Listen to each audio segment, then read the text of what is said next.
When the last days were upon me, and the ugly trifles of existence began to drive me to madness, like the small drops of water that torturers let fall ceaselessly upon one spot of their victim's body, I loved the irradiate refuge of sleep.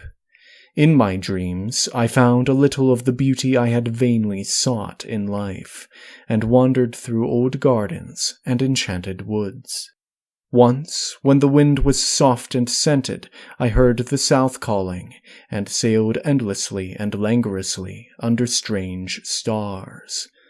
Once, when the gentle rain fell, I glided in a barge down a sunless stream under the earth, till I reached another world of purple twilight, iridescent arbors,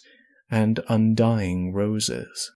And once I walked through a golden valley that led to shadowy groves and ruins, and ended in a mighty wall green with antique vines, and pierced by a little gate of bronze. Many times I walked through that valley, and longer would I pause in the spectral half-light, where the giant trees squirmed and twisted grotesquely, and the grey ground stretched damply from trunk to trunk, sometimes disclosing the mold-stained stones of buried temples. And always the goal of my fancies was the mighty vine-grown wall with the little gate of bronze therein. After a while, as the days of waking became less and less bearable from their greyness and sameness, I would often drift in opiate peace through the valley and the shadowy groves, and wonder how I might seize them for my eternal dwelling place, so that I need no more crawl back to a dull world stripped of interest and new colors. And as I looked upon the little gate in the mighty wall, I felt that beyond it lay a dream country from which, once it was entered, there would be no return. So each night in sleep I strove to find the hidden latch of the gate in the ivied antique wall, though it was exceedingly well hidden, and I would tell myself that the realm beyond the wall was not more lasting merely, but more lovely and radiant as well.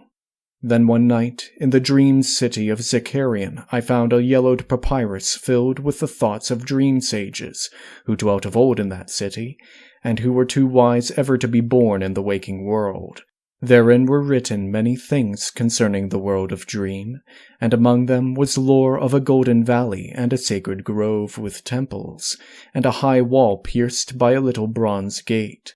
When I saw this lore, I knew that it touched on the scenes I had haunted, and I therefore read long in the yellowed papyrus. Some of the dream sages wrote gorgeously of the wonders beyond the irrepassable gate, but others told of horror and disappointment.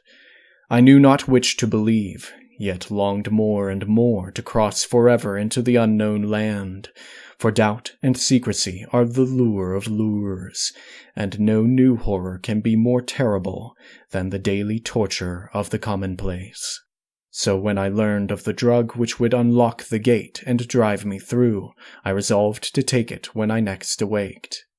Last night I swallowed the drug and floated dreamily into the golden valley and the shadowy groves,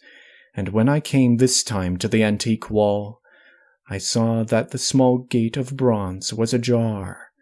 From beyond came a glow that weirdly lit the giant, twisted trees and the tops of the buried temples, and I drifted on songfully, expectant of the glories of the land from whence I should never return. But as the gate swung wider, and the sorcery of drug and dream pushed me through, I knew that all sights and glories were at an end, for in that new realm was neither land nor sea, but only the white void of unpeopled and illimitable space. So, happier than I had ever dared hope to be, I dissolved again into that native infinity of crystal oblivion from which the daemon life had called me for one brief and desolate hour.